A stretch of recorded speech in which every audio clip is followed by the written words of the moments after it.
You are listening to a Reverie original podcast. Please download the Reverie app to get the best in queer film, TV series, music, and podcasts. Stream out loud.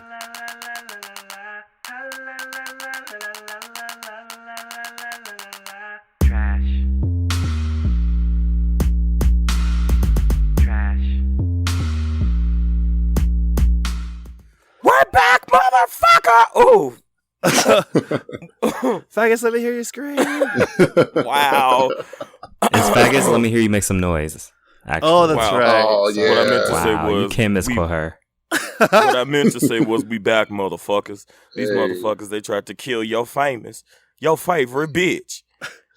We ain't about to go down without a motherfucking fight You're so dumb. because it's not a good idea to smoke before the show because then your voice. Anyway, so this is Podcast of Color, where four trash bags of color come together to make sense of the world. I'm Rakeem, and I'm Rakeem, and I'm getting dragged by the barbz on Twitter. What did you do? We'll talk about it, but I spoke the truth. I put it in the docket, so we're gonna talk about it during Minutes of Color. Okay. I saw, but barbz they need to toughen up. That's all I'm gonna say. I'm John, and I think this is our first recording for June, so happy Pride, everybody. Oh yeah, Yay. Oh, I'm Baze, and I'm still the Hee Haw Huntress. Our fourth trash bag, Renee, could not be here today, but we do have a special guest, DJ StereOtype. Hey. What's up, y'all? What up? What's up? What it is? So we have a rule now where every guest that comes on the show, you have to have a trade name. So, if you were trade, what would your name be? Oh, Or if you're trade, my whole name is Mark. Mark. Yeah, it's Marc with it's Mark. Not with a C. Oh, Yeah, not exotic. Yeah, Okay, yeah. I want to give the girls a little bit of my grandmother's half Cherokee and all of that shit. Oh no! Oh, God. Give the basic bitches something to go up for. She's so mixed. We do that. Are there two C's at the end? Or No. you just add the last C because you ratchet like that? I probably should, but I haven't thought too much about that. There's a few names that when you say it, you could just tell they're fuckboys. Mark with the C is definitely one of them. The other one I was explaining to people this weekend is anybody named Giuseppe is a fuckboy. I've never met a All of them. Giuseppe. I've met several. The only Really? Giuseppe I know is, Okay. Several. hmm the only Giuseppe I know is Giuseppe Zanotti, the shoe designer.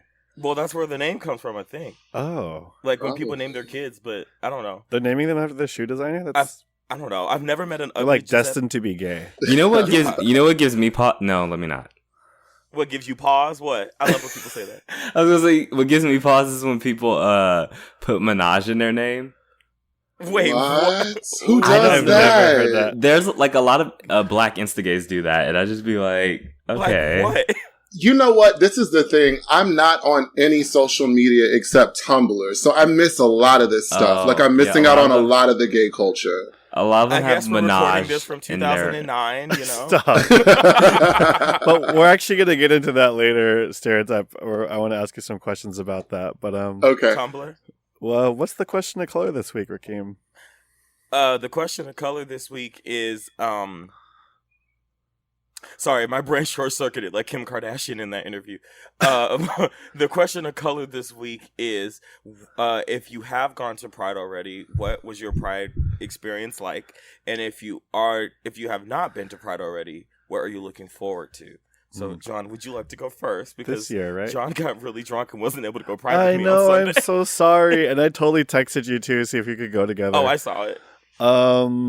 So for our listeners, LA Pride was this past weekend, and I think for the rest of the world, it's later on in June. I don't know why LA so early. Because we're that bitch. But anyway, I pretty much only had one day of Pride. I went to Dyke Day LA, which is my personally my favorite day of Pride during LA Pride, because it's and I think I said this last year too, it's not as male body focused, I guess, as most prides usually are. Dyke Day LA was basically at Elysian Park, and it was super packed. And it's not just for dykes and lesbians, it's for everybody, but I forgot how long it's been going on for and what the history is, but I think, some folks just band together and was like, let's make something where there's no like big corporations, like during LA Pride, it's like floats from banks and insurance companies and all this like weird random shit. And all of a sudden they start caring about us, right? So Dyke Day is no corporate, it's all local organizations. So that was cool. And it was pretty much, it was QPOC focused too, I think. So it was nice to see. How was your Pride, Rakeem?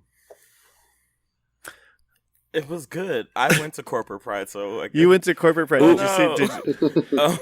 I mean, low key, I wanted to go, but I got drunk and couldn't make it. So yeah, it's okay. I saw on the news that West Hollywood was like locked down because they were at capacity. They went over. I heard like people were stuck outside for hours and all kinds of shit. They oversold tickets, and even if you had a ticket, they wouldn't let you in. And so the next day they were giving out Sunday tickets for people who and had it still happened where they had to cut people off. So I'm like low-key glad I couldn't go but I heard like the surrounding stuff was cool too. So. Yeah, I'll tell you if you let me talk, right? Oh. No, I'm kidding. Damn. Okay. I'm kidding.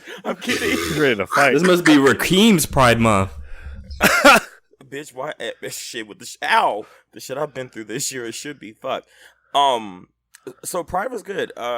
They did oversell tickets on Saturday. Yeah. And I didn't go Saturday, but I heard Kalani was like pissed because the sound system wasn't working. Oh and, no. Like, I know someone had texted me at like 11:50 saying she was supposed to come on at like 11 o'clock and she still wasn't on or something like that.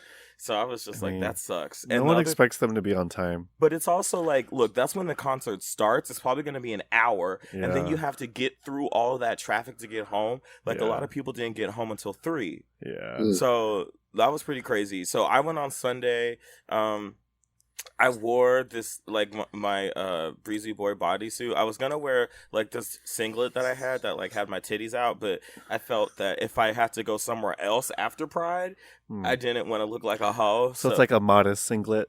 Yeah. Well, the thing is, I could put pants on with that one and it would look okay. With the other one, my titties are out. Like, so yeah, I went to Pride. It was great. I got drunk. I danced a lot, surprisingly. I went to the Latin section and, like, I don't know what happened, but it was because they break it up like the Latin section. I'm not saying that. I know. Like, I just think that sentence is really funny for people who haven't gone to Pride. They're like, what? I should disclaimer. LA Pride is broken up into like the Latin section. Well, tents.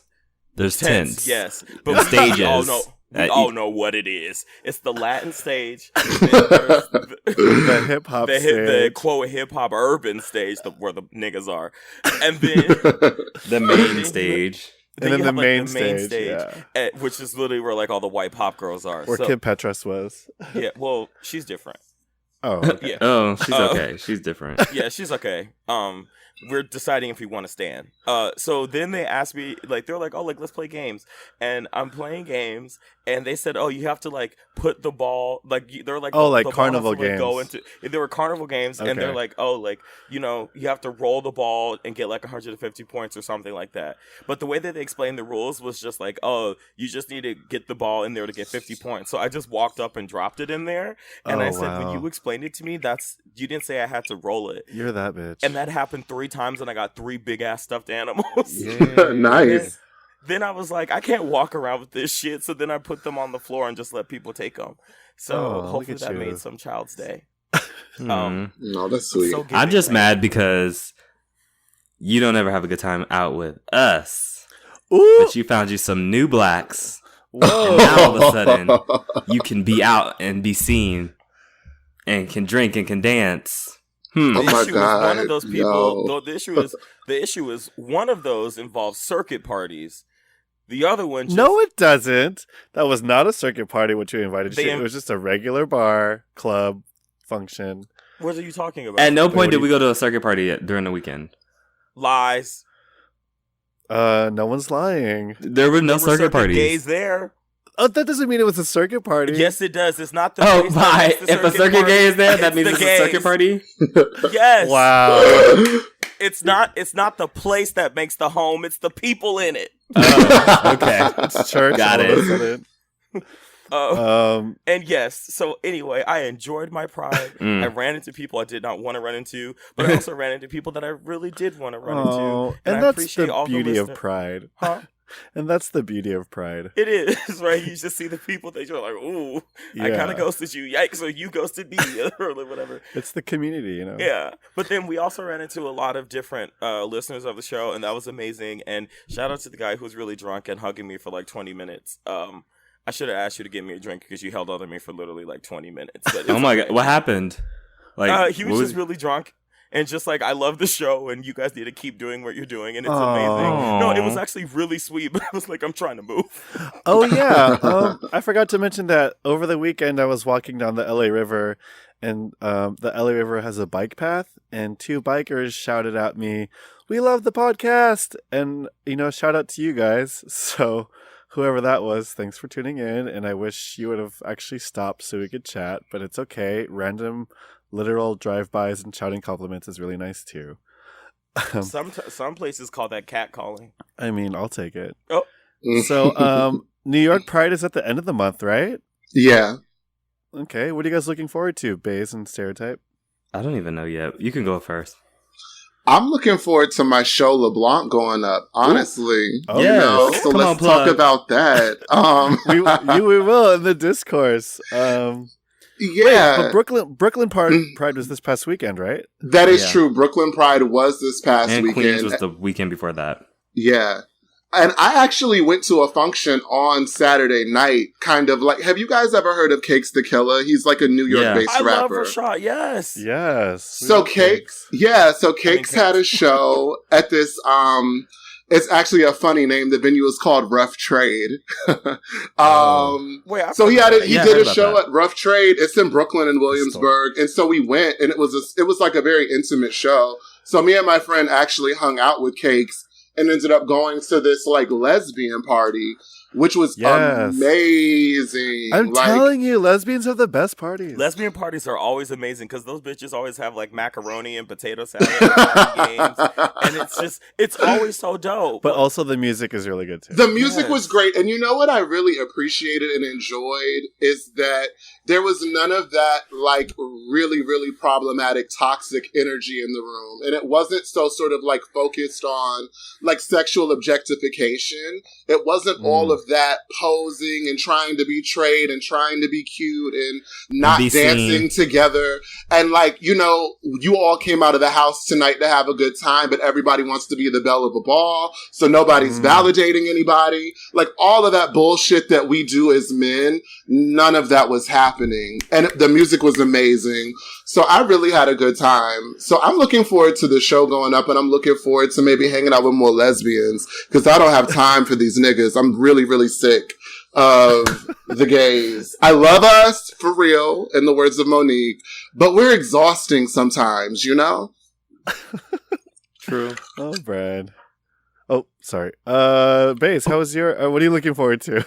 What am I looking forward to? I don't know. I'm just looking forward. I have the whole weekend off. I'm just looking forward to hanging out with my friends and having a good time. Nothing more, nothing less. My first New York Pride was 2016, and it just was what? Oh, sorry, no. Was that the one? I was with you then too, right? Yeah. Or no? Yeah. Yeah. And that's when we met StereOtype Yeah, at that warehouse party. But we'll get into that later. Wait, I was there? Yes. Yeah, we didn't literally meet. I saw y'all at Poppy Juice that Saturday night. But I was on my way out the door, and I'm terrible. Like, when my friends are ready to go, I'm that bitch that's still talking 20 minutes later. So I saw John. John was literally standing underneath the exit sign with this dramatic red lighting, like, billowing onto his face. And I was like, who is she? She's gorgeous. Yes. I was like, who is that bitch? Like, she's so pretty. And I started to go up and talk to John, but my friend was like, no, like, you're not talking to anybody else. So they sort of, like, forced me out of the club. But then I went to this day party the next day, and John was the first person that I saw when I walked in. Yes. Yeah. So and then we we like connected and talked. And here we are 2 years later. Oh. Yeah. So, yeah, that's actually how I know StereOtype, because we were at the same, would you call it a warehouse? Or maybe a studio? No, it was more like a loft party. I think that was like a photography studio. Oh, you're right. Yeah. A party in a photography studio? They do that all the time. No. It happens sometimes. It was really big and spacious. Like, it was really airy. It was really cool. Yeah, it was a cool party. No, but there was no equipment like there was no equipment around. It was just this space. And I think they had like one backdrop that they had glued a bunch of flowers to for people to like take pictures on. It was really cute. It was cute. The ghetto. That's stressful. But anyway, that's pretty much. I just want to be around my friends, and I just want to have a good time. Is there? What's like the New York? New York has a music festival too, right? I'm not going to that shit. That shit is more expensive than Coachella. No way. I think how much is it? It's like hundreds of dollars. If you, especially, there's like levels. You get the VIP, then there's the regular admission, and I mean, I think like Kylie Minogue, is that how you pronounce it? It's going to be performing, but which festival are you talking about? Like the main like Pride event. I wouldn't be caught dead at that. Nah. No, that's way too much, and it is hella expensive. You're absolutely right. It's just like I don't know. I could just think of much better ways to express my pride than giving these people like hundreds of my dollars. So that I know go. Jacob Rees Beach is pretty poppin' during Pride too, right? Yeah, I might do that. Yeah, I haven't been to the beach in New York yet, so. Oh yeah, Rees Beach would be festive. No, I feel like that event, the Dance at the Pier, is also super whitewashed too. Like they don't really book artists that a lot of QPOC would go up for, you know? And then I feel like they purposely charge a lot to keep us out, which is fucked up because we're the ones that made the pier the spot to go to. So I don't really support that. I think part of it too is just that so many people literally like people from around the world come to New York for New York Pride. So I know that they know that they can charge those prices because those people flew all the way here to have that experience. That's true. Yeah, I could see that. It's multiple issues. It's multiple issues. It's a lot. And it's so weird. I mean, being a New Yorker, you know, the way the city has changed in terms of queer nightlife. Because when I first moved here, it was a fucking oasis of places to go for people of color. I mean, on any given night, there was always like at the white bar, there was always like the Blatino night. So literally Monday through Sunday, you could go to the Blatino party at Splash or wherever the white girls are partying. Oh my God, Splash! Splash is closed. Splash is gone. Everything's gone. Splash is gone. They shut down Chi-Chi's, which is like horrible. Secrets is gone. Luke and Leroy's is gone. I mean, we had seriously about 12 places downtown that was for people of color. Then you went up to Harlem and there was like 5 places. Then you go up to the Heights. It was about 4 places. Yeah, all of that shit in the Bronx. Gone. Yeah, I mean, I don't really fuck with the Bronx, but you know, I mean, I don't go up there much either, but yeah, but no, it's crazy. Kind of the whitewashing and the gentrification of not only kind of housing in this city, but the culture. There's so much cultural erasure going on too, and you definitely see it reflected in New York Pride, in my opinion. Did you say there was a place named Luke and Leroy's? Yeah, there was a place called Luke and Leroy's. I am actually, my trade name now is now Leroy. Hey, okay. I like that. That's Leroy sound like a black ass uncle with no hair, but then like a gray goatee. Yeah, you definitely have a Bluetooth in the ear. You probably wearing those Jesus barbecue sandals, white linen suit. I see it. No, but it's also like a fake Gucci suit on the weekends. Like it's like one of those brown track Gucci suits, and there's the Bluetooth in. And he asked, and he asked the aunts to make him a plate because his leg hurt, but it really don't. Oh my God. I like that. All right. Well, maybe that should be a discourse one. Like what happened to prides? You know, it should be. I mean, it's always been an issue with the erasure of trans women of color and everything. I mean, we're just starting to arrive at some visibility with Pose. And I even have some issues with some of that colorism and the fact that there aren't more straight up black girls in the show, you know? But I'm glad that we have that. But I mean, the gays have never really paid homage as they should to the real pioneers of what Pride stand for, in my opinion. Okay. And it just keeps getting worse and worse in terms of the way that things are represented, at least in this city, in my opinion. Right. Dang, okay. I agree. All right. So, here we are. Now, let's move on. Now we're moving on. Okay. All right.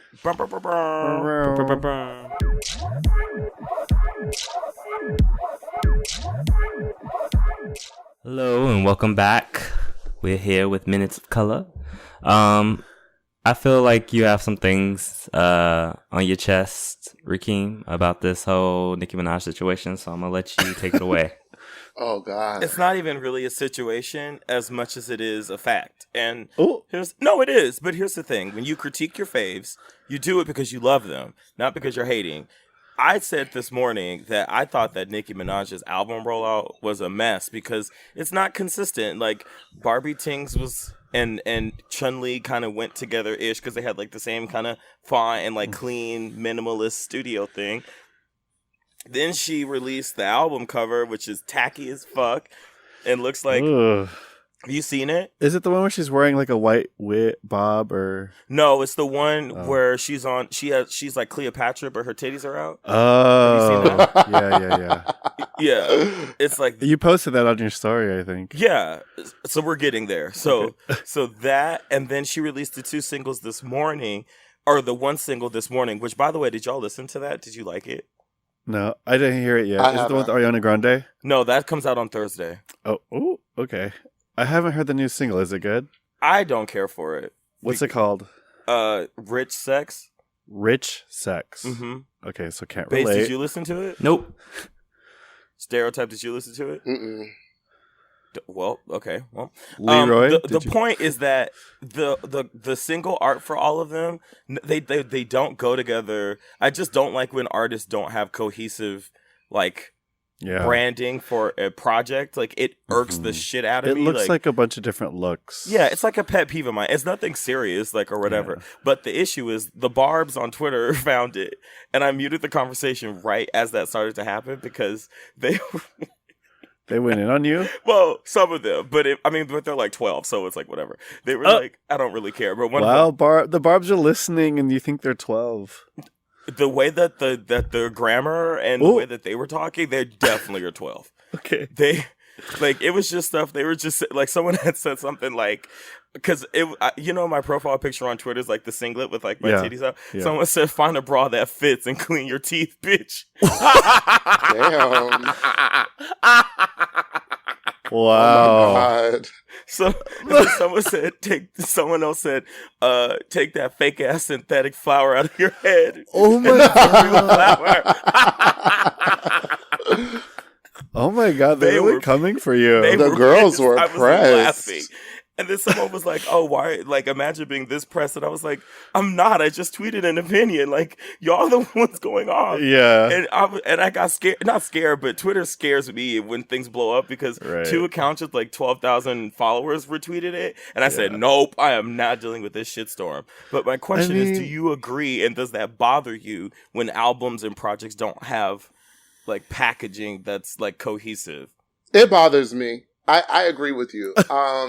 And in terms of this rollout, it's funny. I was having a conversation with a friend who is a big Nicki fan, like loves her, right? And he actually said the same thing, that he wasn't really understanding like the Chun-Li Barbie Tings moment. It's like, are these album cuts or like, what are you doing? The two videos looked a little low budget and they also didn't really like streamline.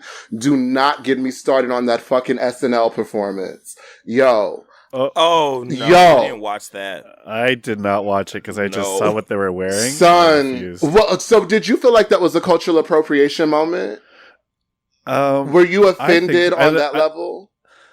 I don't even know if offended was. I mean, I'm just like, I just kind of, it's a huge eye roll because I'm like, really, of all the things you could have, like, your budget is big, your wardrobe, you have access to all these things, and you chose to wear rice hats. Yes, girl, because when you're tacky, it doesn't matter how much budget you have. But see, this is the thing. I thought that she was trying to be literal, like give a Street Fighter moment. So whoever that homie was that threw lightning that had that hat, I Raiden, was like, okay, Mortal Kombat. Maybe she's trying to go for that. But then I'm like, you don't look like Chun-Li though. So I was a little confused. It was a mess. Everything was a mess. It just doesn't feel. To me, it was. Go ahead. I just kind of feel like right now, Nicki is normally, if not for nothing, Nicki is typically really, really good at marketing. And I'm going to just be 100% real. I think that she has not had the same level of competition as she has now. And I kind of feel like she's pushing this project out and dropping singles and trying to do this just to kind of stay in our peripheral so we don't forget about her, opposed to it being something that's like a labor of like love and a real reflection of like, oh, this is where I'm at as an artist. It just kind of feels like you're throwing something at me to look at. And that's what I'm not feeling. I kind of feel like I don't see the cohesion between anything sonically or visually at all.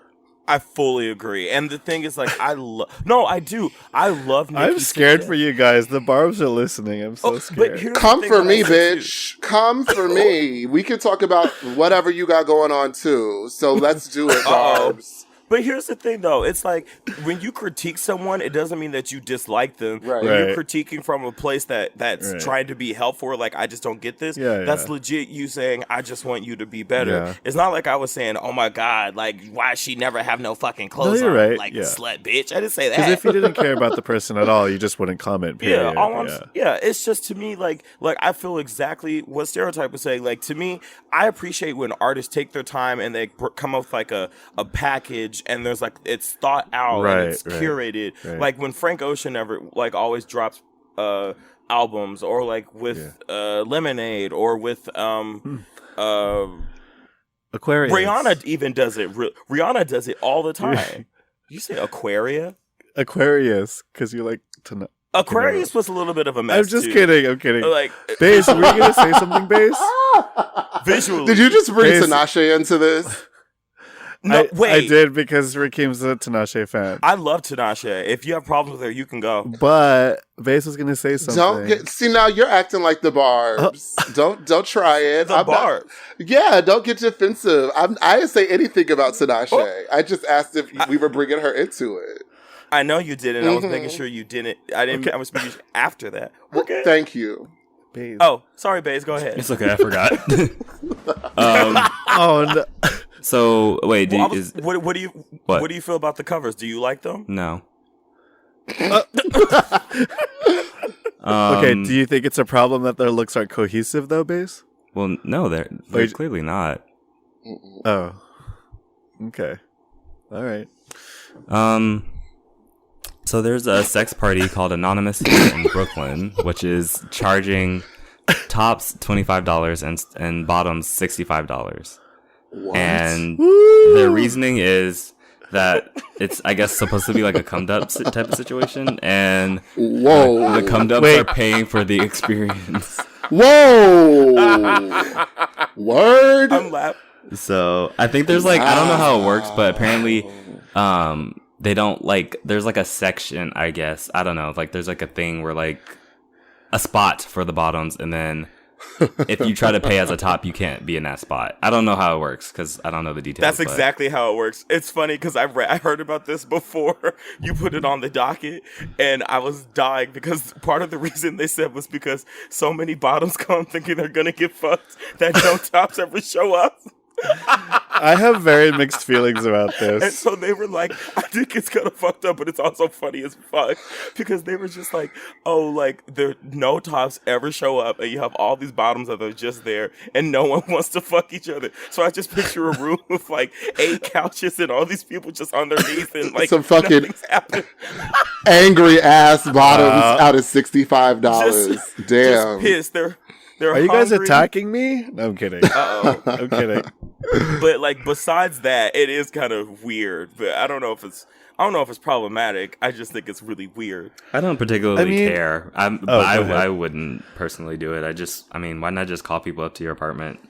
That'd be cheaper. StereOtype, what are your thoughts? That's true. What were you gonna say? I mean, that's what the forest is for. There's a whole park. The forest. Forest. Okay. Is this white people? I'm assuming it's for the black party, so I'm assuming that was their first thing. So thing. You know, I think it's funny. I don't know. I can't care. I mean, bitch, I don't care. I just can't. Like, I feel like I don't know. I can't. I just can't with this. So you're telling me that they're charging these girls who want to have like a train ran on them $65. And then they're discounting tops to come in and make that fantasy happen for them. But tops are not showing up. Well, they are now probably, but they weren't. They are before. now, but they weren't because before. they're like, I get $40 off. Cool. Yes. Yeah. So, but this is why it's kind of dumb. Okay, because this is the thing is if you get on any app and you sell the girls a dream that you're a top, you're getting ass thrown at you left and right. So why would you pay anything to go fuck some girl when all you have to do is turn your location on and put a fitted hat in the picture? Well, Why not all not tops pay? are created equal. That's whoa. true. That is very true. But you don't know what a top is made out of until the date. So I'm just saying the girl, like, No, but I'm saying there are you're a top- prejudgments involved. Some people don't have as easy of a time being considered as other people. So that might be more enticing to them. Oh, so I get you. Yeah, well, for example, like if you're black or dark or fat or If you are Asian, feminine, a lot of guys don't want Asian guys topping them. or Asian people. Hello, hi. Sorry, I was talking about my experience. But okay, can't speak for everyone, sis. You have a mic? I just said hello. That's all. Okay. Mm-hmm. I mean, go off. It's the party in New York. I feel like it is. Yeah, it's in Brooklyn. Yeah. Yeah. Damn. I don't know. It's just. Why were you gonna go? Did you? You want to drop some? You want to drop some kids off at the pool? What are we talking about next? I just. I think it's funny how the rationale is they want to operate this way, assuming that a lot of bottoms wouldn't come to pay that price. What if, like, do you know what I mean? Pissed. I'm just saying, like, what if enough bottoms, like, even with this price change, like, what's to say that all these bottoms wouldn't pay this price, and then it still ends up being more bottoms than tops? Well, that's probably still going to happen. That's probably exactly what's going to happen. But John, Well, it happened on June 2nd, so we don't know. I don't know. If you're listening to this show and went to this party, you were there. What was it like? Send your questions to podcastthecolor@gmail.com. I don't okay, I get what they're doing. Like, that's going to ensure the amount of tops and limit the amount of bottoms. But I'm just like, but John, as like not having top privilege, I don't know what it's like already to be treated like better than does that make sense? But let's say you were going to this party and you're a bottom there, right? Okay. Wouldn't you be pissed that you weren't getting fucked? Yeah, but I'd also be sad knowing that I paid more money than the guy who's like topping for the day. for the day. I mean, even though, like, and that's the thing. Like, what if you pay? Like, what if you're verse and you just pay one price and then you end up switching? You can't be verse there at that particular. See, but that's crazy. But you know that going into it though, so it's like, oh, I see. But so there's like rules. you're aware that that's. It's not like That's true. like the sign clearly doesn't say verse, so people know that. We literally spent 10 minutes talking about a sex party. We're talking. All right. I mean, that shit is corny as hell to me. I love our show. I just didn't personally care particularly, but I thought it would be an interesting topic, and I thought maybe Queen Bottom John might have some feelings about it. I do have feelings about it. Okay, so you guys know, have you guys ever been to Vegas, to like a Vegas bar or club? Yeah. Mm-mm. Okay. I have. Is it Barracuda or Piranha? No, Piranha. I'm talking about straight clubs. Oh. So Vegas straight clubs have a very specific rule that if you're a female, you get in for free with all your girls, and like if you're a male, you can't get into the club unless you have at least 2 girls with you, because they want to keep the ratio more girls. So I'm just saying, like, if we're gonna feminize this role and whatever, like, why isn't it like straight clubs where bottoms should get in for free? That's all I'm saying. Girl, that would the purpose. Do you know that would just be a bottom party?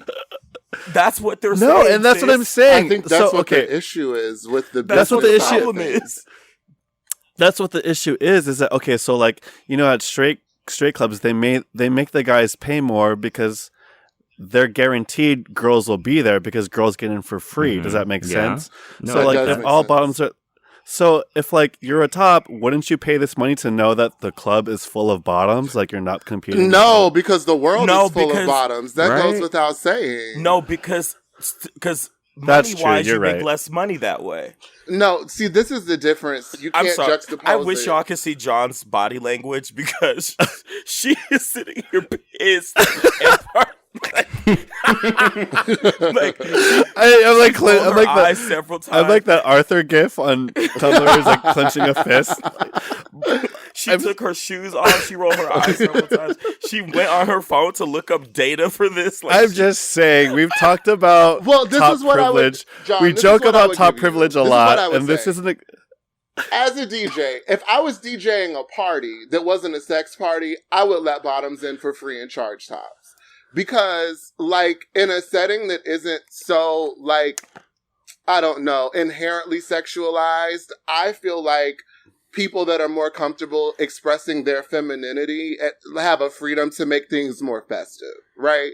But if I was running a business of, like, a sex party, I can understand the logic of charging bottoms more because you're going to get more of a turnout. So if it's just dollars and cents, I'm going to charge the person that people that I'm going to get more of an influx in a little bit more than I charge somebody that's a rarity. And that's the thing with the Vegas sort of example that you said.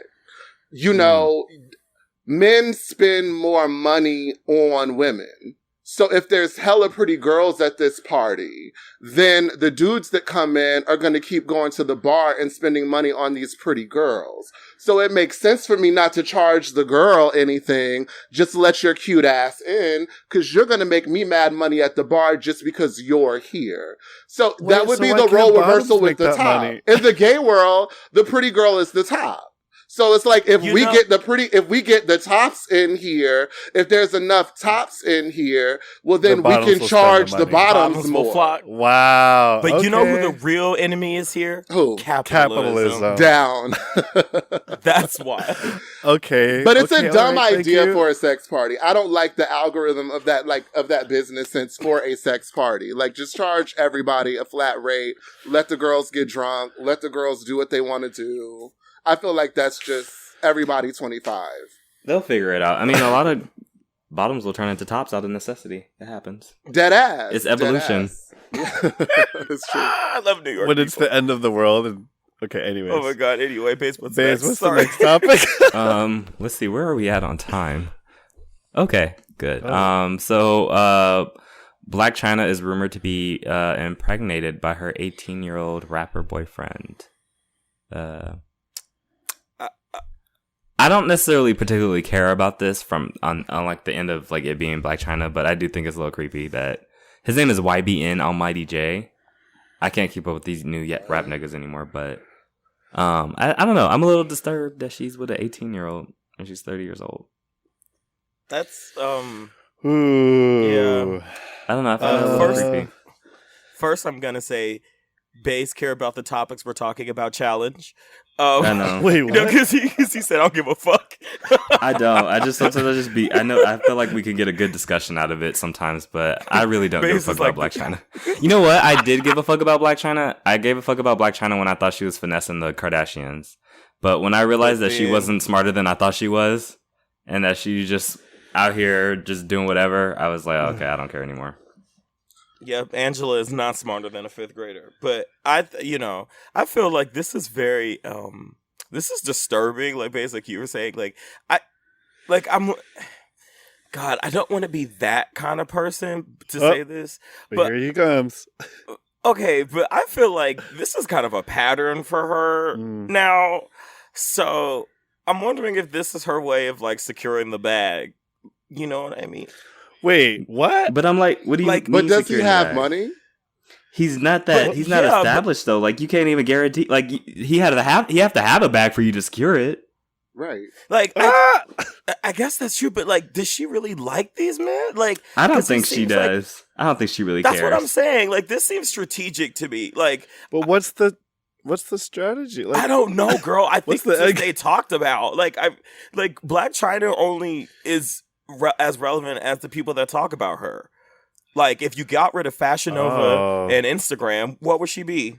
True. So, I feel like I'm not saying she's like plotting to get pregnant, but something is suspicious here, and I don't know. There's something in the water ain't clean. But you saying her fleet isn't her? Fleet oh water my is not God, clear. John! No es claro. I didn't even mean it like that. Yeah, I for me, it's just like I don't even think that there's anything inherently wrong with like someone like I don't know. I feel like she's been steadily going younger and younger with guys because there's been like a bunch of other guys that she's been connected to. And I think that's what kind of disturbs me because I don't necessarily think that like I fully believe that there are many 18-year-olds that are capable of being in like full mature relationships with other adults who are older than them. But I when I see a pattern, it kind of like puts me off off of a person. So I don't know. It's all triggering for me. Like, I couldn't watch that Call Me By Her Name shit because I'm like, this looks very pedophilic to me. I just don't really like adults fucking with kids. And I just feel like an 18-year-old that's too young. What life have you lived? What have you experienced of anything? What do you really know about yourself? And what motherfuckers forget is you can have a lot of knowledge at a young age. Like, you can know things, but to really sit and understanding of that knowledge because you've lived life, you can't have done that at 18. So I don't see it for anybody that's 30-something in your late 20s really trying it with a teenager. I feel like Blac Chyna is, I mean, this might sound funny, but I think she's in like some serious pain. Like there's something going on, and she's a joke. Yeah, I mean, there's some real trauma. And you're laughing, but it's not really funny. There's some real trauma going on. There's something wrong there. There is. It's not funny. I mean, the internet, it's a lot of memeable things. It's a lot of things that we can kiki about, but it's something really going on with her that I agree needs to be addressed. That's not funny.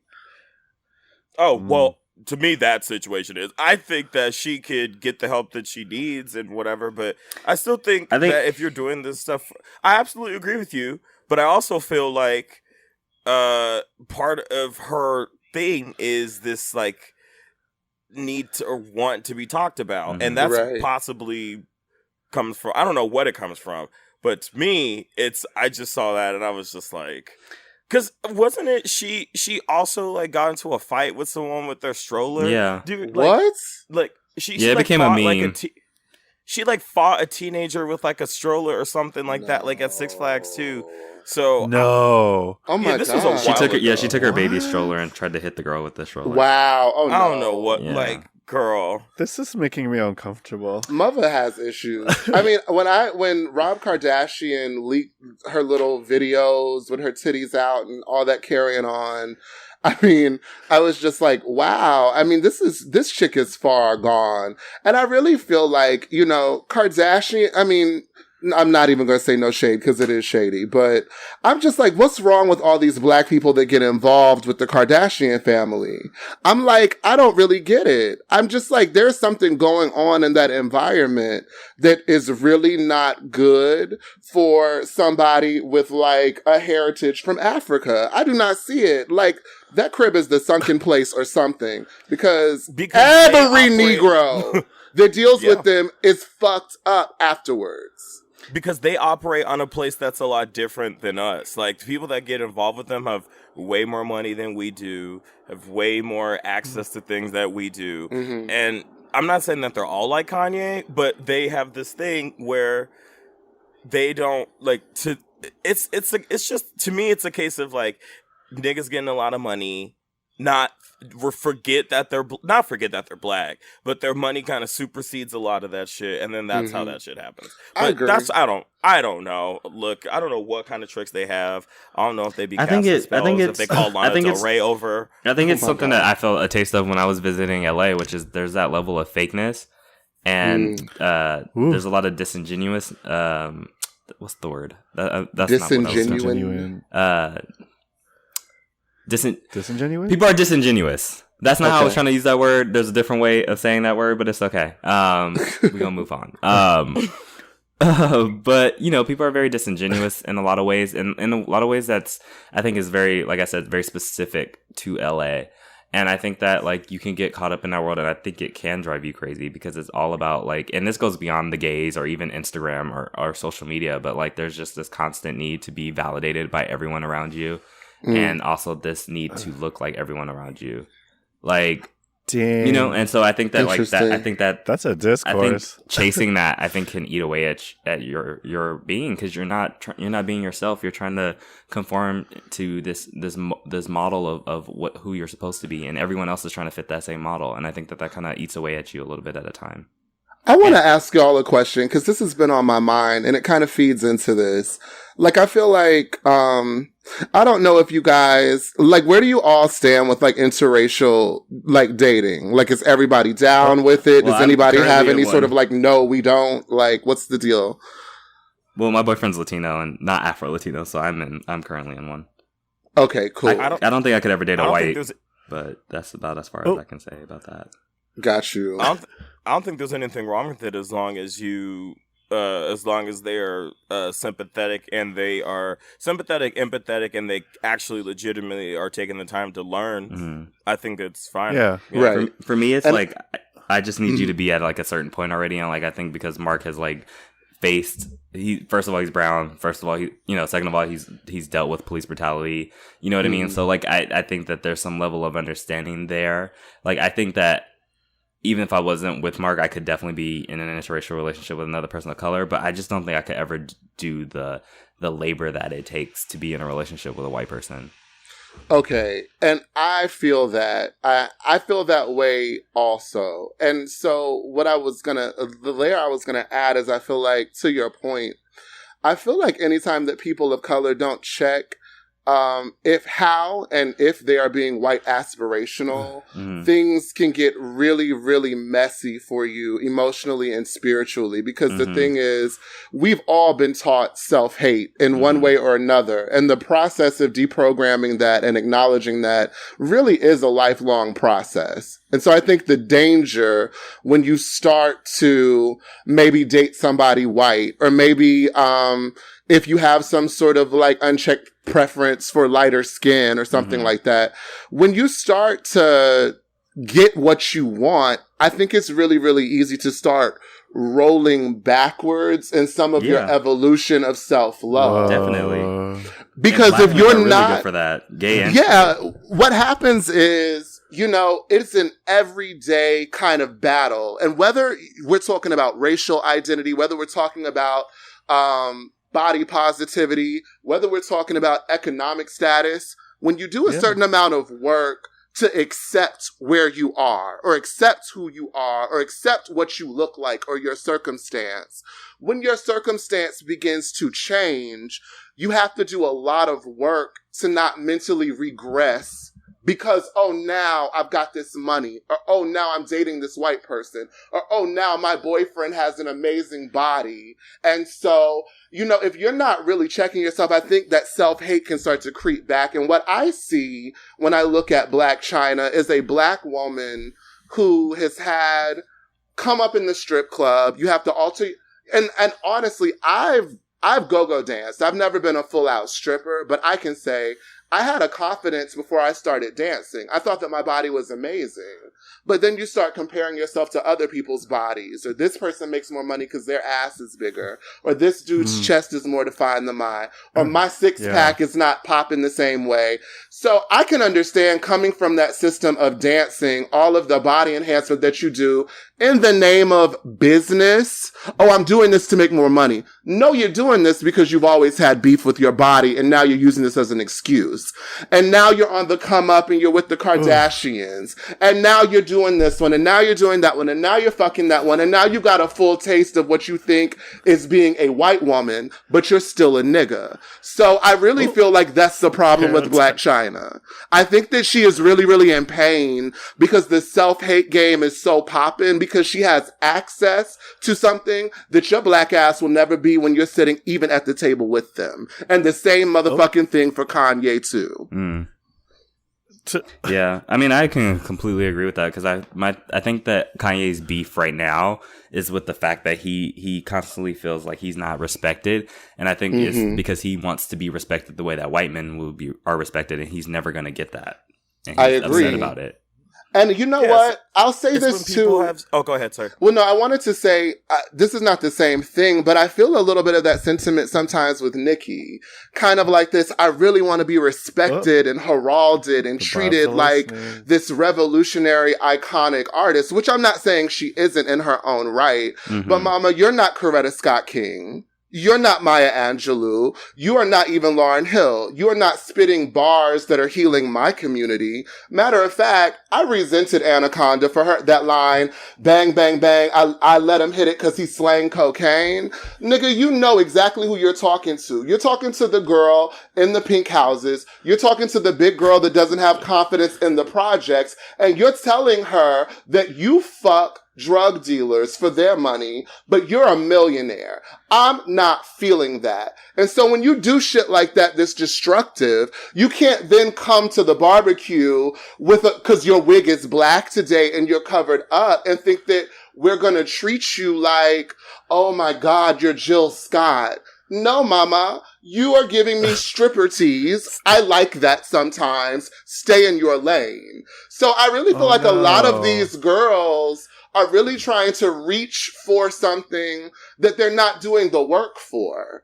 You know what I'm saying? And I love Nicki. And I still, because I am pro-black, I will always have an unconditional love for Kanye. Do I want to listen to you? Well, this is the thing. As people of color, I get, we have to hold each other accountable. I'm down for holding you accountable. I'm down for calling you out. I don't want to listen to your album. I'm mad at you.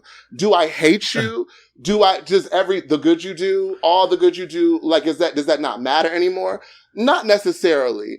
We need to have a stern talking to. You don't have enough black women in your life to get you together, but I don't hate you. But I really feel like a lot of these black celebrities in music today are really, really trying to act like you're giving me the excellence of Michael and Janet and Madonna and Prince and them, and you're not. But you want us to respect you like one of those girls. And that's what I don't like about all of it. I agree with 60%, because I feel like I definitely agree that a lot of people out right now. I think the thing with Nicki is I think she likes to herald herself as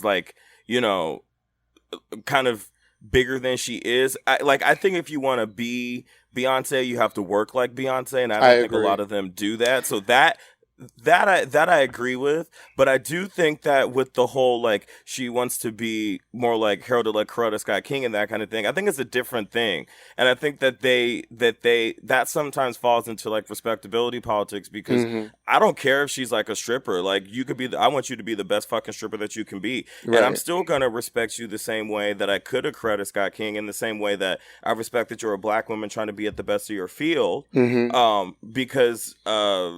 Like at the end of the day, like that's what some people have to do and want to do. So as long as if you're going to do it, just be the best. Like, you know, just be the best you can be. No one likes a lazy stripper. No, everyone loves strippers. I agree with you.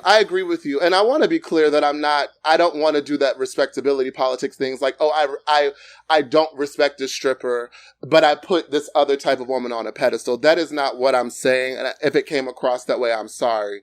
What I am saying is, and I agree with you, if you're going to be that girl, commit to it and be the best. And with that said, a lot of people don't know Maya Angelou was a sex worker. Maya Angelou sure was stripped. You know, so the evolution of where you can go, where you started doesn't have to be where you end, but you have to do that work. And so don't tell me that this is women's lib.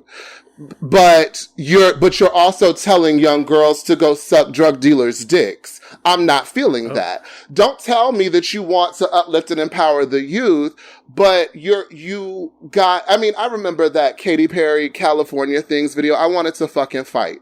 How dare you? How dare you take what? Candyland? Candyland is like the first fucking board game every children get. And you've got whipped cream busting out of your titties and being all sexual and all of this stuff. And I'm like, girl, if you're gonna be a hoe, can you be a grown hoe? I don't want to see a Candyland hoe. This is not. No. Let me tell you something. Because I was out with my fucking 7-year-old cousin. We walking down the street, and her eyes are just glued to this video, and then whipped cream busts out of this woman's breast, and I felt a way about that.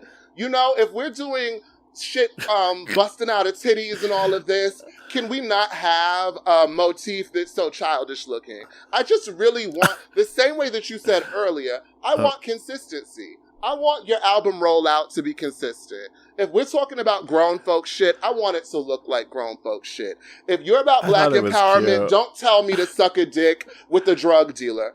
Be consistent. If you want to be that girl, but commit to being that girl. And don't be mad at me when I don't respect you because you're not that girl. Oh, go ahead, babe. Oh, I was just going to say, my one thing is that I feel like this, I guess, is more to the point a little bit earlier, but I just feel like she's kind of just throwing things at the wall with this new era, I guess, if you want to call it that.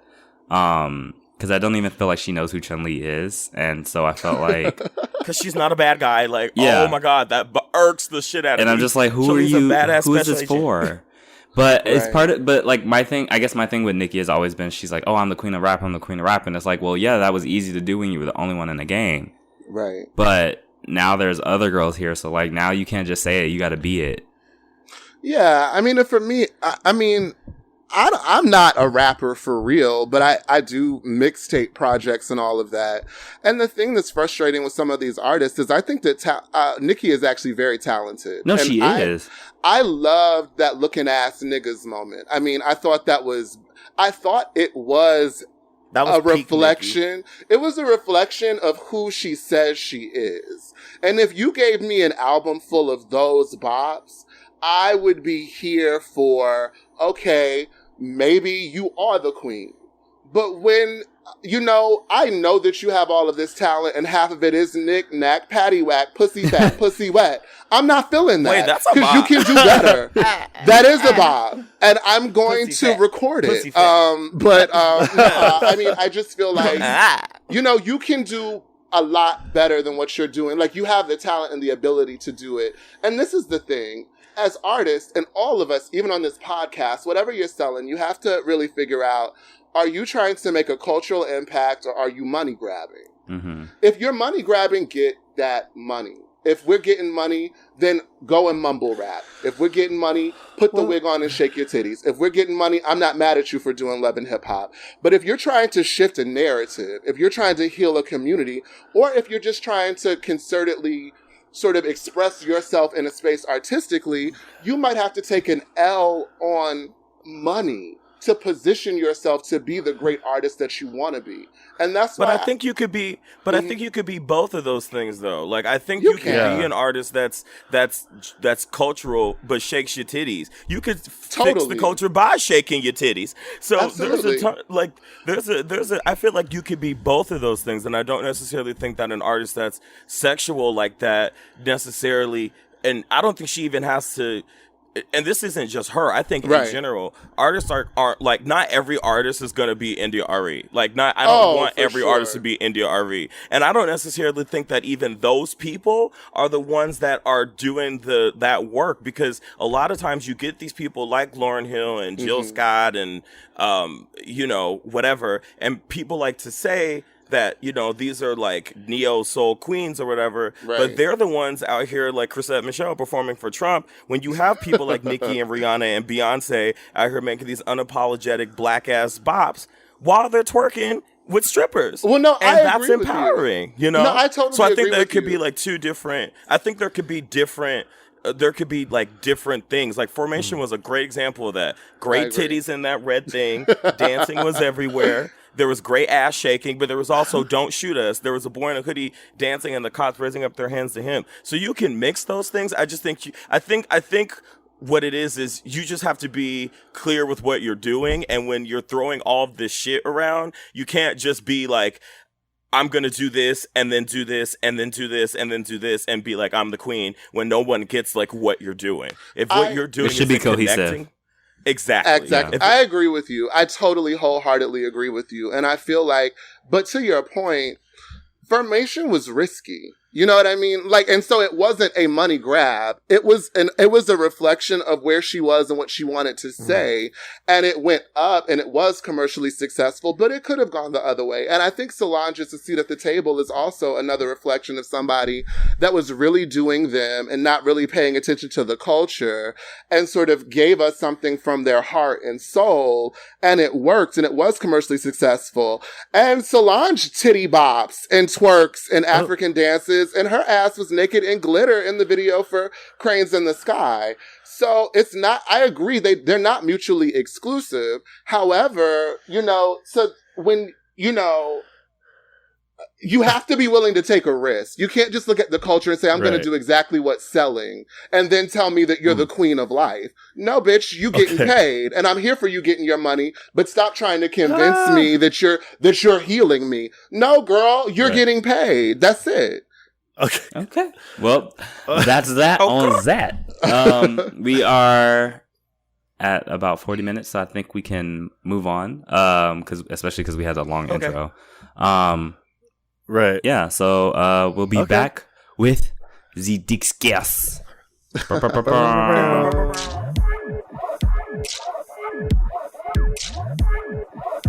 And we're back to the Discourse.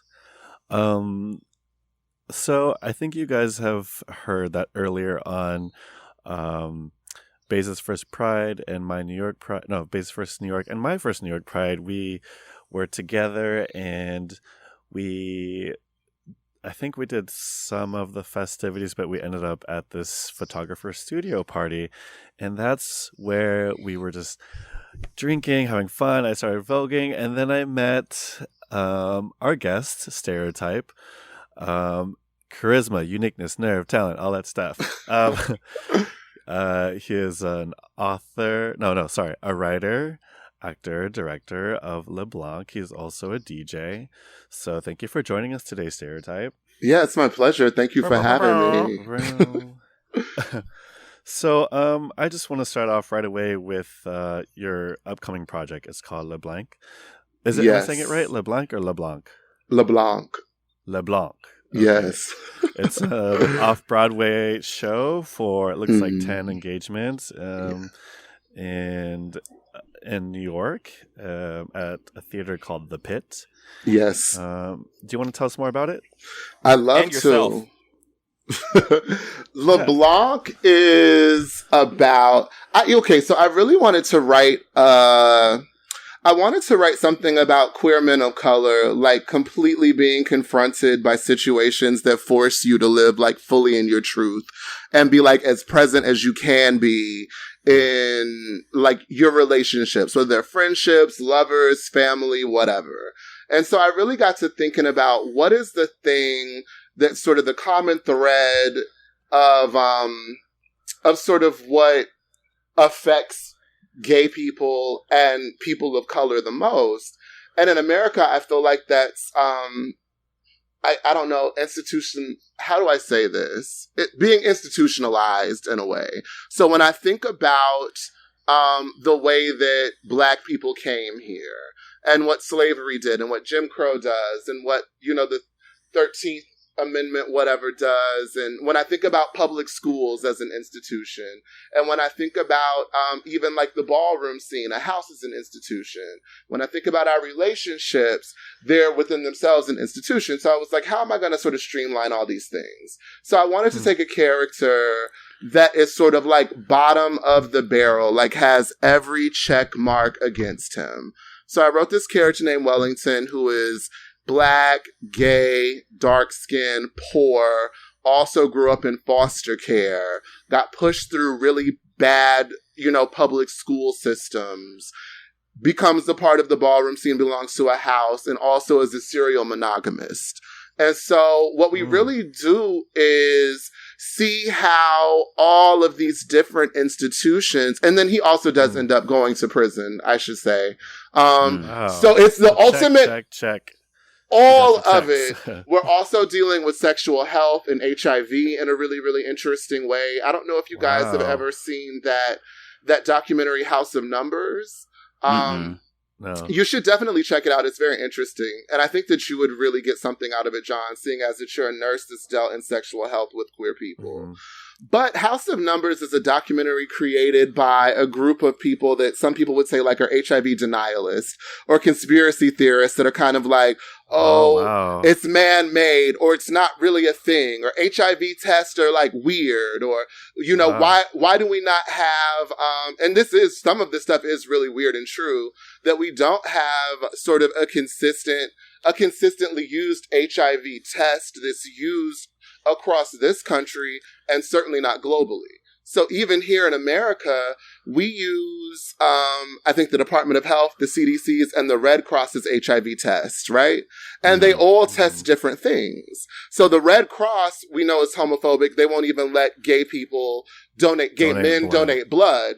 So their HIV test is a very strict test. So for instance, if you have to have antigen A, B, C, and D in order to get a positive result, the Red Crosses will just be like, you just need A and B for a positive result. The CDC's is a little less slack. The Department of Health is a little less slack. And then internationally, I personally know somebody that was considered HIV positive in America and was taking meds and doing the whole thing. He moved to Paris. By their standards, he's not HIV positive because their tests are different. What? Yes, it's mind blowing. We're gonna have to talk about that. You're gonna have to talk about it, and you're gonna have to do your research because there's a lot. The medical definition of HIV and AIDS has changed about 150 times since it changed from GRID. There's a lot of inconsistencies in terms of medications and dosages. There's also a lot of information out there about how AZT and 3TC and a lot of those black box drug cocktails, the side effects were really killing a lot of gay men more than the alleged virus was. And so that's why we're arriving in a space where there's a lot of new people that are positive, but not as many people are like dying these like crazy 80s and 90s AIDS deaths. So we deal with a character, one of Wellington's lovers is HIV positive and is on a round of medication and he's suffering from side effects.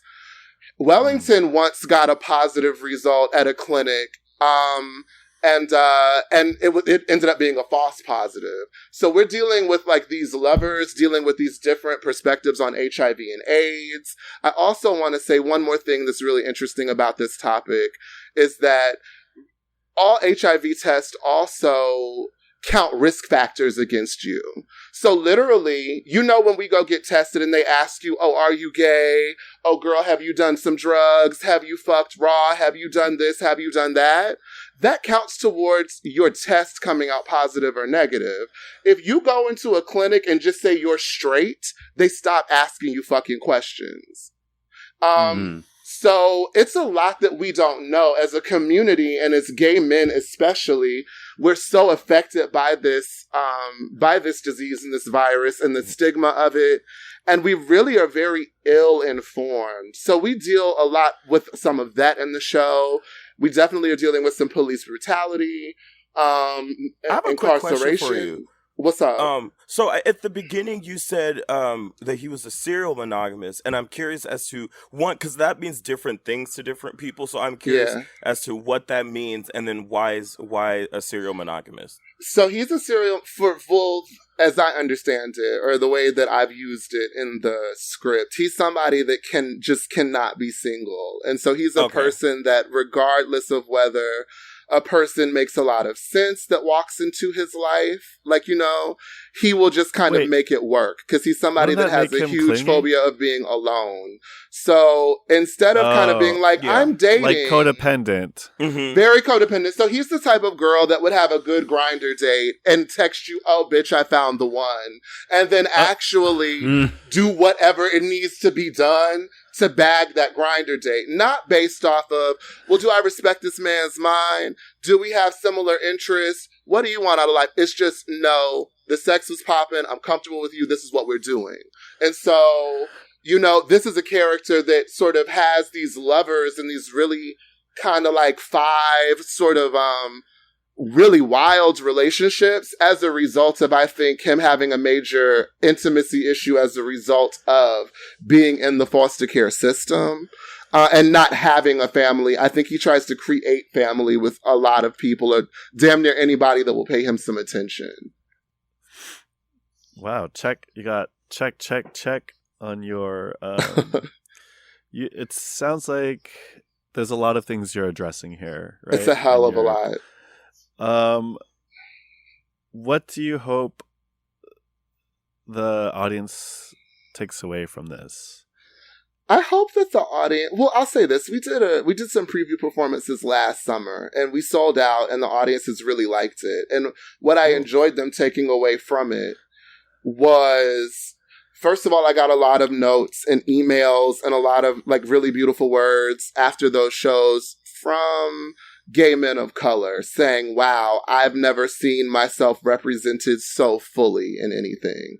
You know, because I feel like a lot of times we're represented, you're sort of a part of an ensemble cast, so you can kind of be like, How to Get Away with Murder. Like, oh, there's one gay guy, and that's one sort of slice of life, or, you know, or we're either relegated to being the hairdresser or the hoe, or like there's these very like, in mainstream media, we're sort of put in boxes. And so what happened, and what I hope continues to happen, is that gay men get a chance to see themselves reflected back to themselves in a way that really explores everything: body image, intimacy, you know, just something that helps you confront the things that you're uncomfortable with yourself, that you feel alone in. That's really what I hope the show does. What's the creative process like for that? Like, how do you come up with the ideas and then versus like implementing them? Because I don't know how that works for plays and that kind of thing. Like, does the script come from like what came first? Yeah, okay. like, does the script come first? Like, what is that like? That's a great question. So for me, I'm somebody, as a writer, dialogue pops into my head. Like, I'll be sitting on the train and just like people watch and kind of imagine, what are these people talking about? And so a lot of times throughout the years, I have written scenes that are not for anything in particular. It's just like a really cool conversation or a really riveting conversation. And a lot of times, I'm weird. I forget what they call that, but I'm a person that sees color when I hear music. And synesthesia. Yes. I'm that. So music stimulates me in a really interesting way, as in I see colors, and if something is really beautiful, there have been so many times. I remember I went to go see Bilal here in New York, and the band was so beautiful and tight, and like he was so like I don't know, he was just like in such a space, and it opened up this thing in me, and I literally had to pull out my phone and I started writing a story to his music. So there is these like things that happen to me just at random where, I'll just get a creative bug and I'll write it down. Now, in terms of, sort of creating a show, yes, the script comes first. So what I like to do is I imagine the worlds that I want to create, and then I ask myself, who are the characters? And then I feel it. Yeah, so I write character descriptions first a lot of times. And then what I'll do is I'll kind of go into my vault of dialogue that I haven't used yet and imagine conversations between these characters that I'm developing. And then, there are times where, I don't know, you just really feel synced with God, and it almost feels like you're not even writing. It's just like, this story is coming to me and it's flowing and I have to do it. And then there are times where it's like, I have to be really strategic. Like, no, you're going home. You're not going to the bar. You're spending an hour writing tonight. So I started writing LeBlanc in 2010. I had the first draft of it done in 2013. And even down to Sunday, I'm still doing rewrites now that we're in rehearsal. So what happens is you kind of write the script, and I like to write more than you need because it's better to have more than less. You cast it, so you put out your casting calls, blah, blah, blah, blah, blah, do your table read, figure shit out. And then in the rehearsal process, it's called dramaturgy. So that's where you kind of, okay, what's the extra fat that needs to be skimmed off? What's going on in this scene that's not really serving the story but sounds pretty? Get rid of that. So you constantly are kind of, writing is rewriting until you get to kind of like the week of tech rehearsal. And then for me, I have a solid script and I know exactly what I'm going to do when we start getting into dress rehearsal. And then you kind of just go from there. What's been like the most difficult part of that, and then the easiest part for you? I would say the most difficult part of this show is dealing with all of the men. This is a very male-centric show. And so it's a lot of male ego and a lot of male pride. And it's a beautiful thing. And I did this for us. And so I want to deal with it. I want to approach, why are you triggered today? What's going on with you? Baby, talk to me. What's going on? That scene work seemed a little off. And what's happening with this particular show is it's such a raw show. It's such an emotional show that a lot of the stuff that we hold. Okay. I mean, hey, it's only natural. Like raw shows. Yeah, it's a very like, I think the thing about the show is that all the characters are like really living in their truth.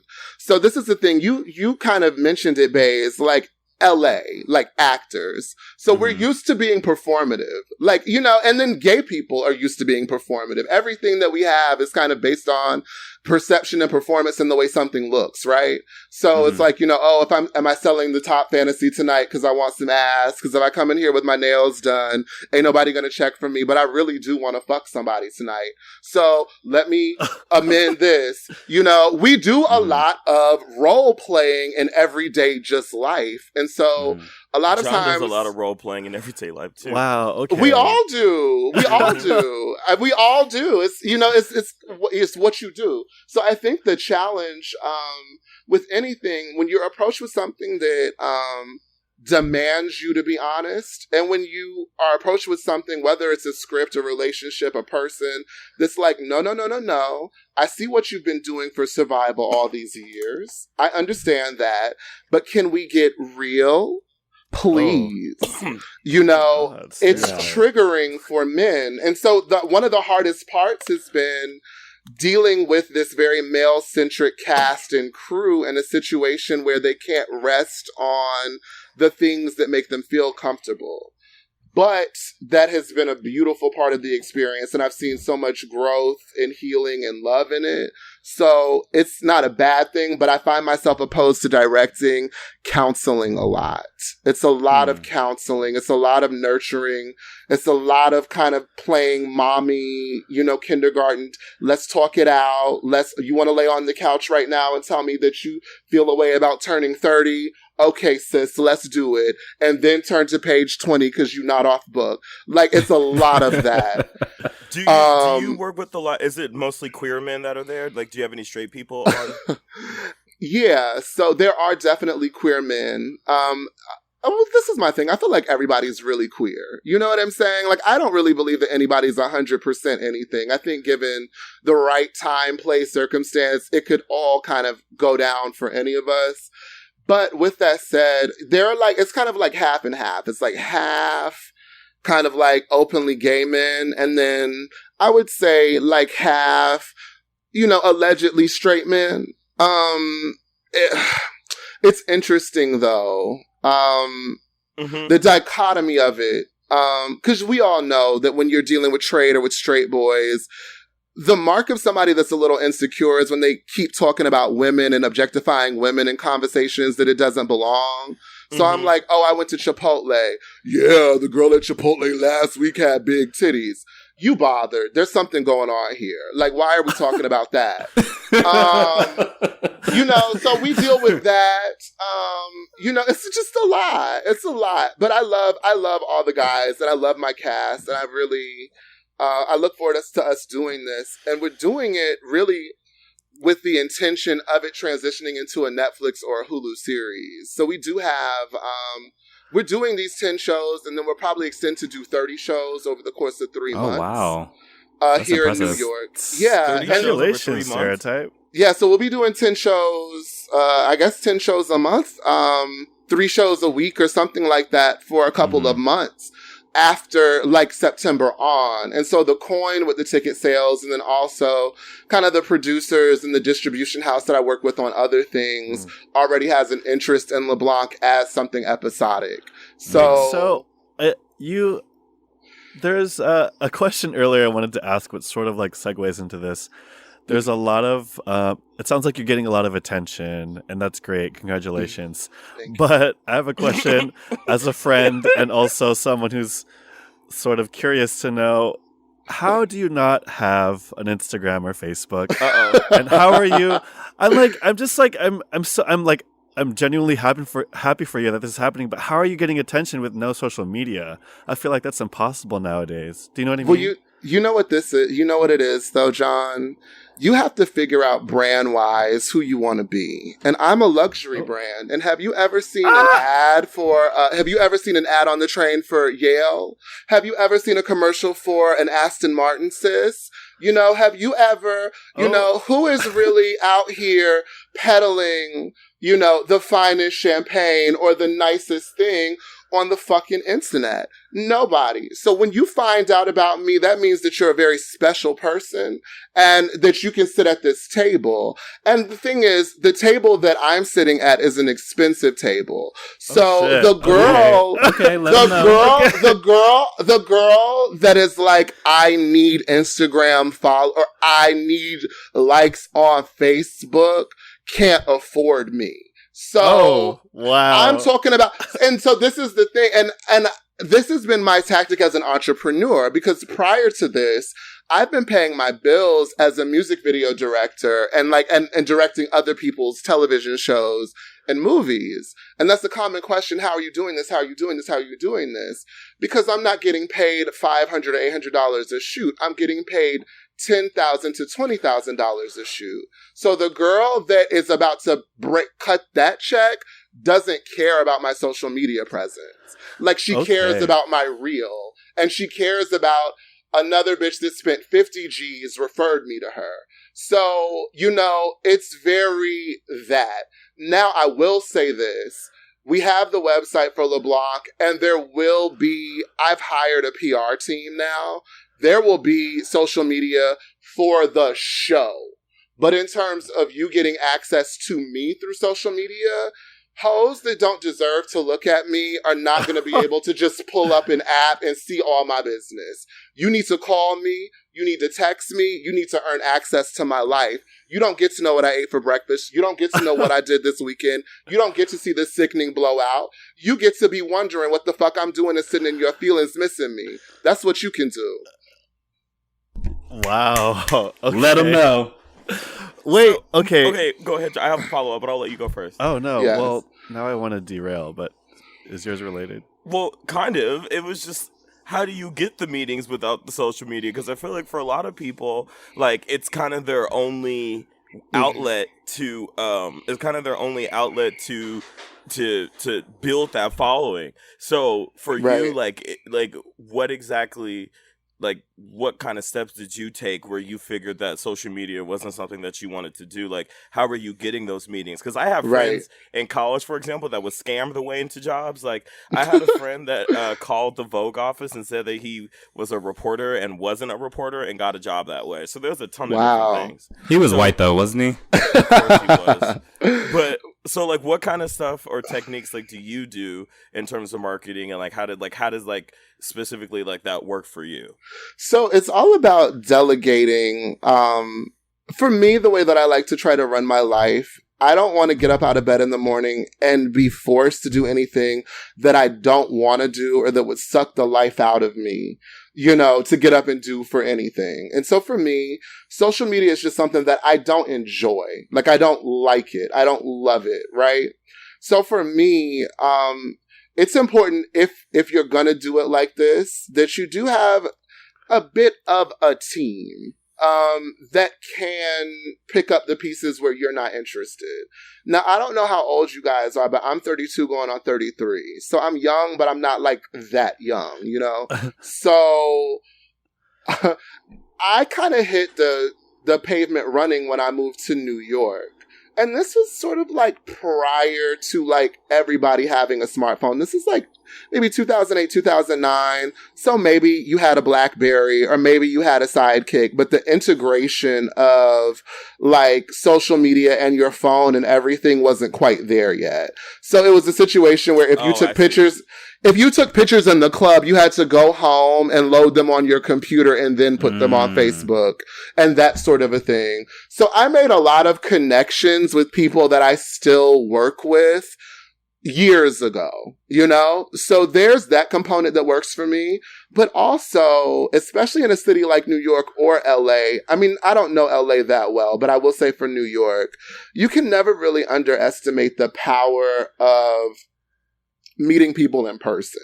So what I used to do is I would go to, and this is gonna like segue into the Anna Delvey moment that you guys, if you still want to talk about it, but I feel that bitch on a cosmic level. Like, I'm not a scam artist, but that's kind of how New York works. It really is putting yourself in the proximity of the people that you want to work with or that you want to get a leg in on. So I was going to the Standard at happy hour on the rooftop. I would put on a suit, look like something, do my hair, and go buy, you know, a $5 drink and sit down and talk to people. I would go to the Rainbow Room and kick it. If there was an event coming to town with people, if there was an event coming to town with an artist that I wanted to work with, where's that after party? I'm going. Oh, okay.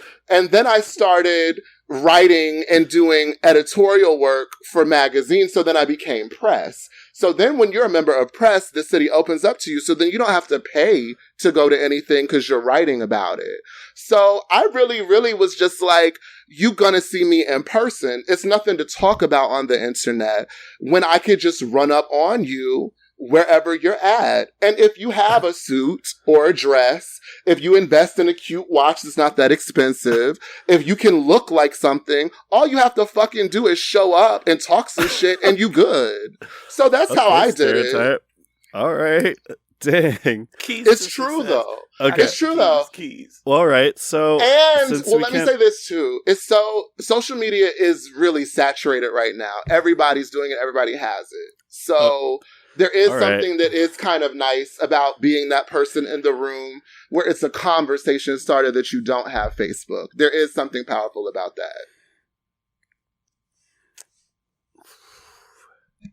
Well, there it is. A word. I feel like keys to success. And so you know what you should do? You should actually write a book and then just like put it in. You really do need to write a book. You need to write a self-help book. One of these days. Step 1, step 2, step 3. Sorry, John. Okay, so since you personally are not on social media, where can we find where can the listeners find your show, and also maybe a small plug for your podcast? Yes. So the website for the show is houseofleblanc.com. It's also there's a C on the end of it, much like my whole name, Mark. So it's houseofleblanc.com. So check that out. Also, I do a podcast called Dark Skin Discourse with my homie, Mr. Haberdashery. And we discuss things. We're both highly melanated queer Black men. So we just talk about everything from that perspective of being Black, dark skin, and queer. And it's really fun. Aww. That's so cool. Well, StereOtype, thank you so much for joining us today. Thank you for coming on. And I'm really excited. Again, congratulations for your show. And if any of our listeners in New York can catch it, please do. And then let me know how it goes. Yes, absolutely. Thank you guys for having me. It's so fun. And Can I just say, honestly, I'm so proud of you guys because I have been sort of on the sidelines watching since the beginning of you guys doing it. And for you guys to have like branded and marketed and elevated to the point where you're like, have a production deal and you're in another studio and you're making it work across cities. And the work that you're doing is so important and healing. And I really enjoy it every time I catch it. I just want to say that I'm super duper duper proud of you and congratulations on all your success. Thank you so much, Thank Sarah. you so much. That means a lot. Wow. You're welcome. Yes, we got us a little honey roast. Mini honey.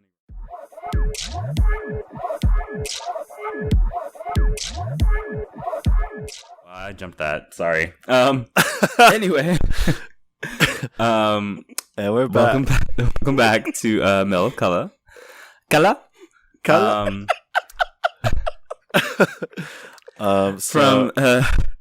From Tina, we have, forgive me, Rakeem, for bringing up the most polarizing fixture of the podcast, Azalea Banks. But the tea is, I bought tickets to see her show on June 23rd in New York.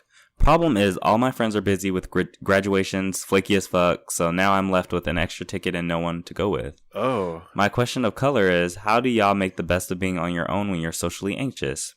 I can't get a refund, so I haven't... Huh? That is not the question I was expecting. I thought the question was going to be like, how do I sell my Azalea Banks? Yeah. How do I get someone else? Well, there's more. I can't get a refund, so I have no choice now. Also, I live 40 minutes outside of the city in New Jersey, so getting home at night alone, especially as a 5'2" girl, is very stressful for me. My anxiety is peaking just thinking about it. Advice? Love you all so much. Sell your tickets. No, she and just said she can't sell it. No, she said she can't get a refund. Oh, I said true. resell it. Oh. You can always hit up Instagram stories and be like, hey, anybody want some That's Azalea Banks true. tickets? The only Craigslist section that went down was the personals. So you could still list those tickets. You can go to Groupon. What's that one we could sell it again? eBay. No. Where people buy tickets and they sell them for more. It's another... StubHub, yes, thank you. You can resell them for $50 on StubHub. Or ask our Renee. He'll probably buy them off you. Renee won't buy them. He'll be like, can I have them? And then you go with Renee. That's a good... Oh, yeah. Did you invite Renee? You should invite Renee. Renee, will you go to... Renee gonna go all the way to the East Coast? For Azalea, yes. No, but okay, let's seriously. Oh, true. But she wants help with dealing with her anxiety. She's not wanting help with getting rid of the tickets. Sorry, now that we've addressed the problem. It's a lot, yeah. Going out alone is... I've been alone to movies and restaurants, but I've never... Oh, wait, no, that's a lie. I've been to a show alone before. I mean... I hope you're a really big fan of her because when I went to my show alone, I basically focused on the performance, which was nice. And then I also like, if you're there with people who are really there to enjoy this show, it's going to be good energy and it's going to be hopefully easy to maybe meet someone who's also there for the music and who's feeling the good vibe. So I feel like at a show, it's not as awkward to talk to someone as it is at like maybe a bar or like, do you know what I mean? If the vibes are good, you could just be like, yeah, this song is really good or whatever. You just start singing along with people next to you. And I think it's easier to meet folks at a show, right?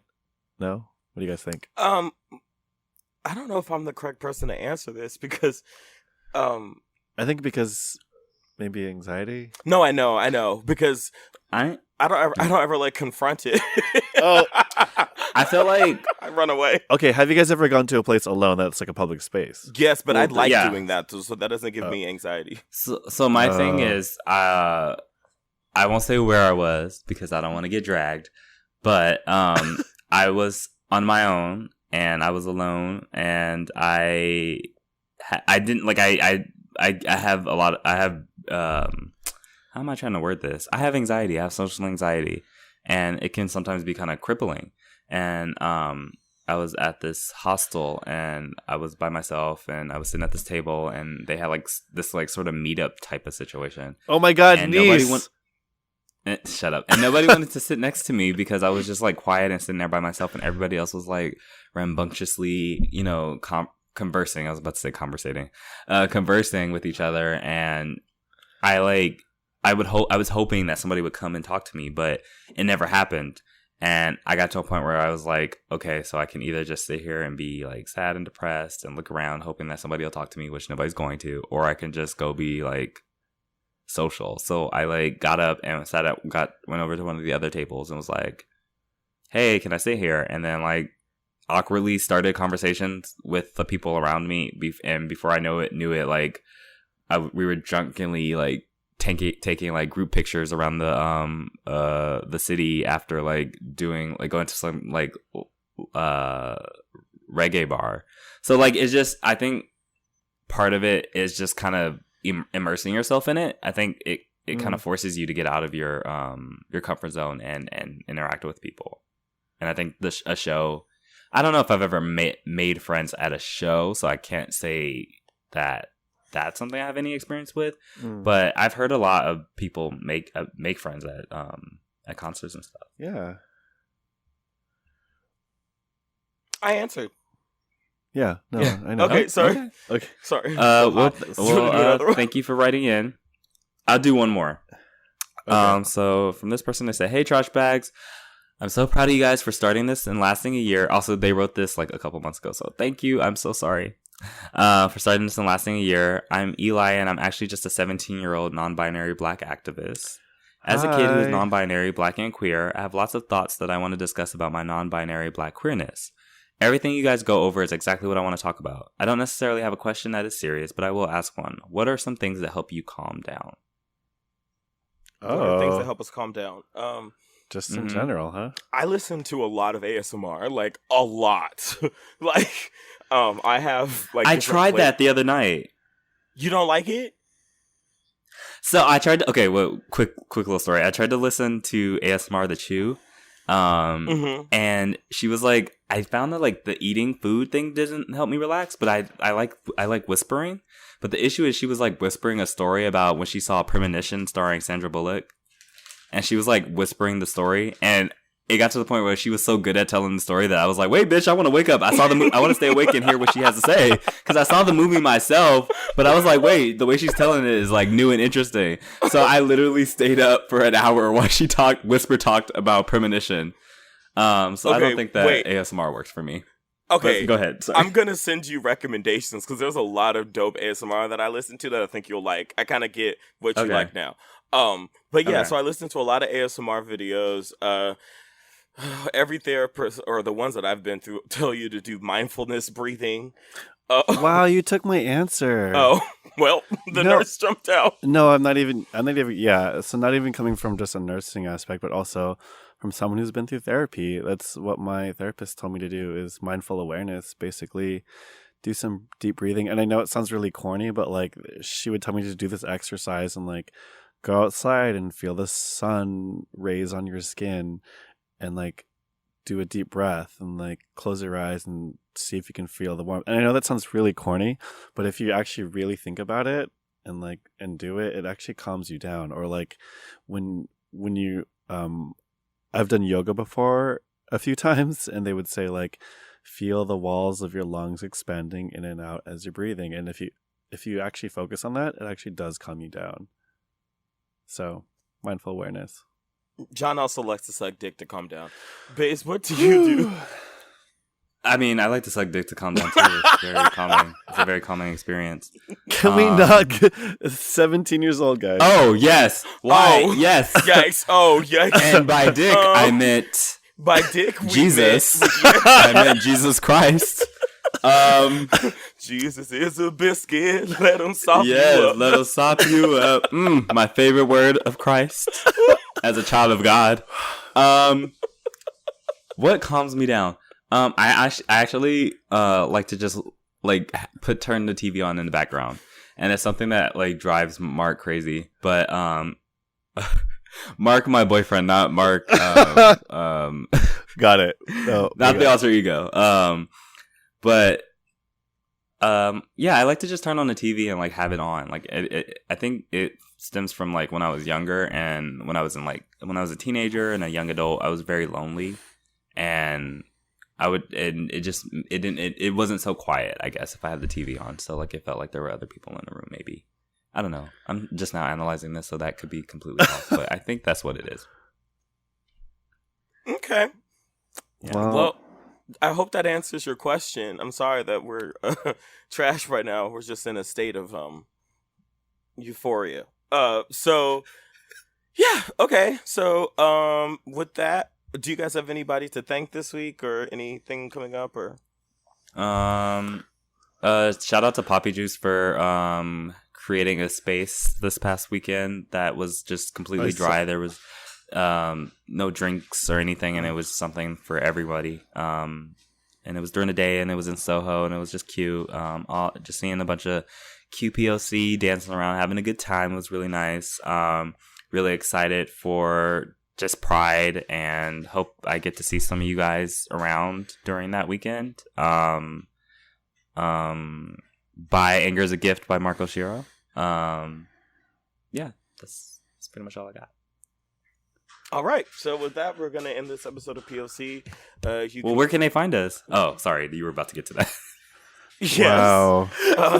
Thank you, Baze. Yeah. The John jumped out. Uh-oh. John's not rude, though. So, yeah. Oh, okay. So you can find us at Trash of Color on Twitter and Podcast of Color everywhere else. Be sure to subscribe and leave us comments on iTunes. We really do appreciate that.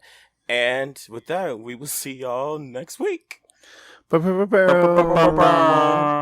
podcast is executively produced by Aaliyah J. Daniels, LaShawn McGee, Damian Pelliccioni, Christopher Rodriguez, John Kagandahan, Keem Cunningham, Baze White, and Renee Hernandez.